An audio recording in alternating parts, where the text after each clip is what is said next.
Yo, what is up, guys? Delboy here, aka Blue Collar Sports TV. Hopefully, you guys are doing well. If you're new here, smash that like, hit subscribe, all of that good stuff. So, Regis Prograis knocks out Jose Zepeda in the 11th round to win the vacant WBC Super Lightweight title. And quite frankly, it was relatively routine for Regis Prograis. In fact, I would go as far as saying it's arguably his career best performance. I was mightily impressed with Prograis throughout this fight, to be honest. I was picking Prograis to win. I didn't make a prediction video, but I was more inclined to believe that it would go to the distance and Prograis would win on points in a competitive fight. However, that wasn't the case. Don't get me wrong, this fight was competitive in spots, but quite frankly, Prograis really was always in control, apart from round one. And yeah, let's talk about it. Round one was somewhat of a feeling out round, both guys utilising their jab. Prograis was throwing that jab from a low lead hand position, out of that southpaw stance, whereas Zepeda was throwing his jab from a higher guard, again, out of that southpaw stance. Both guys, of course, are southpaws. And early on in round one, I felt that Zepeda's jab was more effective. I felt it was heavier, and it was finding the target more regularly. Most of Prograis' jabs in round one were relatively speculative. So I felt that Zepeda won the jab battle in the first round, and he also closed out with a couple of good left hands. He caught Prograis with a really good straight left hand out of that southpaw stance. He blinded Prograis with a jab and followed through with a straight left hand, and it looked like a heavy shot. And after the first round, I was expecting a back and forth type of affair. But quite frankly, after round one, Prograis really upped the gear, and he was switching his styles in there in regards to applying pressure and then hanging back. But Prograis really upped his head movement in round two, and that was a constant theme throughout the rest of the fight. Very languid, very loose, good head movement by Prograis, upper body movement, and it really gave Zepeda a hard time landing that jab. Now, Zepeda's a good counter-puncher, but when Zepeda kind of launches his own offense, he very often needs to land the jab to then work off that. But because of Prograis' head movement, Zepeda was struggling to land that jab, and as a result, struggling to land any other offensive bursts. So yeah, Prograis really neutralised Zepeda's jab quite early in this fight, and in round two, at times Prograis was again bobbing and weaving, kind of using that head movement, throwing that jab from his waist, and applying pressure. He was managing to find a home for his looping overhand left, as well as his right hook, and yeah, he was landing the hard shots. And that's a theme basically that lasted throughout this fight. Prograis was at times outboxing, out-jabbing Zepeda, and other times he would come forwards, sometimes get to mid-range, but really from the outside, mid-range and the inside, he was kind of piecing Zepeda up. I felt that Prograis at times also shown a really good body attack. Primarily, the lead hand was a good body shot for him, hook to the body and jab to the body. The jab in this fight, for Prograis, was really, really good.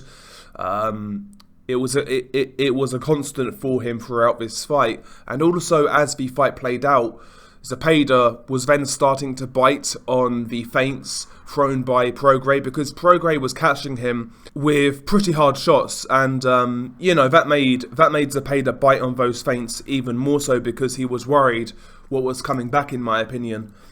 And yeah, I mean, there were times in this fight where Prograis would beat Zepeda at his own game of counter-punching. Sometimes Zepeda would try to throw his speculative straight left hand, and Prograis would come back and counter. There were times where Prograis would counter Zepeda's jab with his right hook. And that's a shot, by the way, that Zepeda should have been throwing. I didn't really see Zepeda try to counter Prograis' jab, because a right hook, again, both guys are southpaws.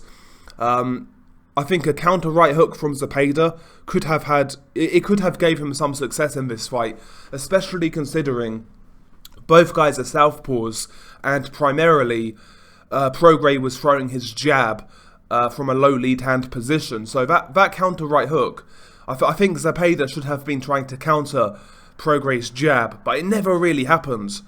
There were moments in this fight where Zepeda would land some good counters, and he would remind Prograis that he was still in there, but I felt that his success was fleeting, to be honest.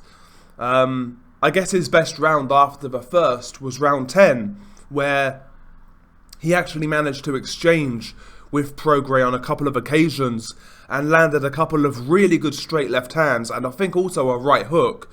I don't think it hurt Prograis, but Prograis definitely felt those shots. But again, I don't think he was seriously hurt, like the commentary team were making out. But even in round 10, after Prograis got caught, he managed to respond, and he turned Zepeda and landed his own combinations up close.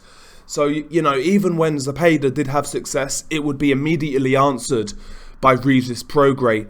But yeah, in round 10, Zepeda tried to get more aggressive, and he carried that over, to be fair to him, to round 11. He realised that he was down and needed something big. You know, he was coming forwards, he was trying to exchange with Prograis, and that of course is very dangerous considering Prograis' head movement, hand speed and timing. Prograis walked him into like a big looping right hook. That hurt Zepeda. Zepeda went back pedaling to the ropes. Prograis followed him, landed a series of punches while Zepeda was on the ropes, and the referee jumped in to wave it off. You know, Zepeda kind of slumped onto the floor next to the ropes. Could the referee have allowed it to continue? Maybe, but was it a bad stoppage? No, not in my opinion. I think more than likely the referee got it right. But that's my opinion. But regardless, a really good performance by Regis Prograis, and you know, he puts himself back on top of the super lightweight division. He is now the WBC champion at 140, and yeah, the future looks bright for him, and there are many fights in which I would like to see him in at 140. A rematch with Josh Taylor I would love to see, because no matter how you scored that fight, to me the first fight wasn't conclusive. I felt Taylor nicked it, but it was a very close fight and a really good fight. A rematch between Prograis and Taylor is a fight I would really like to see. Prograis versus Jose Ramirez is a great fight. Prograis versus the winner of Teofimo Lopez and Sandor Martin. By the way, that fight is a WBC eliminator. I'll tell you right now, I think Teofimo wins that Sandor Martin fight, but I'll tell you now, I would be shocked if Teo fights Prograis within the next 12 months. I would be absolutely shocked. But again, it's a fight out there to make. Prograis versus Arnold Barboza, Subriel Matias. There's a lot of fights out there for him. So yeah, Prograis put himself right back in the mix. As for Jose Zepeda, he took a bit of a beating in this fight, but he's 33 years old. I think he can afford to maybe give it one last go, try to have one last run. You know, maybe even just trying to get involved in some fun fights. Maybe someone like Jose Zepeda versus, I don't know, Richard Comey, for example. That would be a fun undercard fight. But I think that is where Zepeda's at right now. He's not quite elite. He's not quite top 5 within the division. But, you know, he's on the periphery of being top 10. So, you know, have him fight fellow guys in and around that level. Or even he could be a high-level gatekeeper, you know. It depends on what he wants to do. But yeah, good fight. Well, I say good fight. A good performance by Prograis. Good performance. He did the job. And I'm pleased. I'm really pleased to see Prograis back in action. For my money, at least, ever since that Taylor fight, he's been far too inactive. And for a fighter of his talent, you know, that's kind of criminal. So hopefully Prograis now stays active. For whatever reason, Prograis gets no love in America, but the guy is supremely skilled in my opinion. He's got a pretty good defense. He can be aggressive. He carries power. He can counter. He can fight on the inside, he can fight at mid-range, he can fight on the outside. Prograis is a really versatile fighter, really good to watch. And yeah, I don't understand why Prograis doesn't get more push from American boxing media, American boxing fans, and American boxing TV networks. Not really, I don't really understand it, quite frankly, but it is what it is. That's boxing for you. It's not how good you are, not all the time anyway. But regardless, share your thoughts below. Been your guy Delboy, peace.